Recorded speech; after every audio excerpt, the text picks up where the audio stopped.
Hapa ndipo habari ni nyepesi nyepesi. Ndugu wangu, na kuomba wewe unayeniangalia, kwa nini unaingia hapa unasikiliza, haulike au comment na unifollow? Hutaki kuwa live? Hutaki kuwa live? Haya, sasa ingia unifuate ili uweze kuona vitu na mambo na mikakati jinsi ilivyo. Kuna kitu nataka tuangalie kabisa, kwamba kuna watu vichwa vyao ni punguani. Kumetolewa tamko na kamanda wa polisi kwamba bodaboda yoyote, kituo chochote cha mafuta kisimuuzie bodaboda zaidi ya lita hizo 2. Bodaboda aekewe mafuta lita 2 pamoja na bajaji, wasiuze zaidi ya hapo.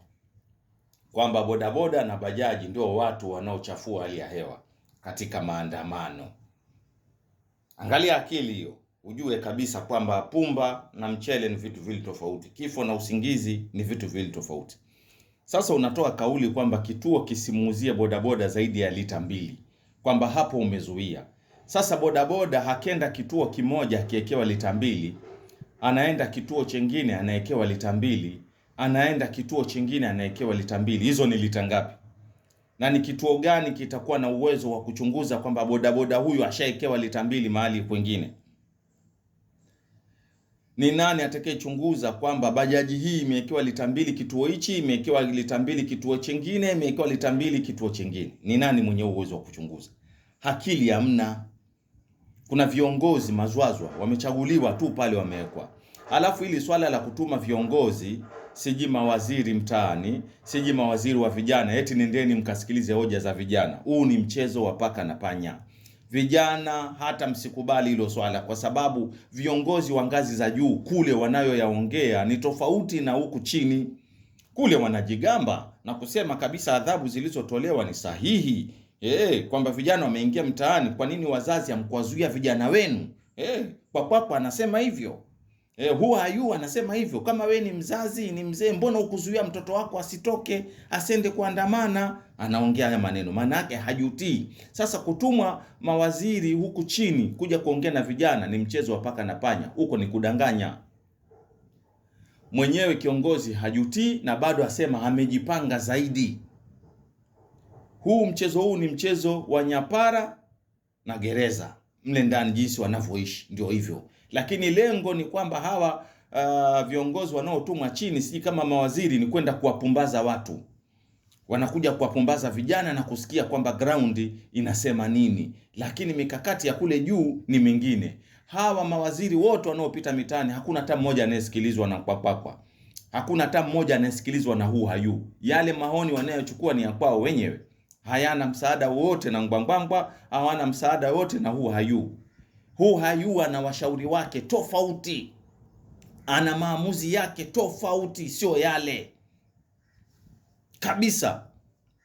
Kuna kijana mmoja alisema wakati wa kampeni walinunua pikipiki na baskeli zaidi ya 300,000 mpaka 500,000. Kama kuna pesa ziko za kununua pikipiki na kufanyia kampeni za matilioni ya pesa, kwa nini hizo bajaji ama pikipiki zisingeenda kwa vijana wakaweza kufanya kazi za kuzalisha uchumi katika vile vijiwe vyao? Lakini mawazo hayo hakuna mawazo hayo, wala Mkwankwankwa hana fikira hizo. Haya yanayozunguka yanayoongelewa ni geresha bwege tu, hakuna kitu kama hicho, hamna. Tunasema kabisa haya maridhiano yanayozungumzwa kwamba kuna maridhiano yanatakikana yafanyike. Tungemsikia kiongozi wa juu haite vijana, afanye kongamano la vijana, asikie kauli za vijana. Kwa nini anaita wazee? Amaita wazee pale kwenye kukaa na wazee, kusikiliza wazee, hatimaye amewachongea wazee. Sasa hata hawatopishwa kwenye daladala. Maana Tanzania kuna utaratibu, mzee akiingia kwenye daladala, kijana ananyanyuka anampisha mzee. Umewachongea, sasa hivi hawatopishwa. Ni mzee asimame ashike bomba mpaka anakoelekea, hapishwi kwa sababu amepiga makofi pale ya kuunga mkono udhalimu. Kama kungekuwa kweli unania Who are you, ungekuwa unania, ungefanya kongamano la vijana, ukawaita vijana. Lakini mpaka sasa hivi hujawaita vijana, umeita wazee. Na unatuma mawaziri wako ende huko chini wakaongee na vijana. Wewe mwenyewe unafanya nini?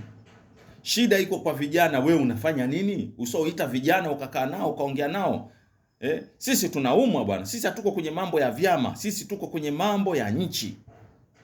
Hiyo nchi sio yenu peke yenu. Hiyo nchi ni ya Watanzania na vijana ndo kusema.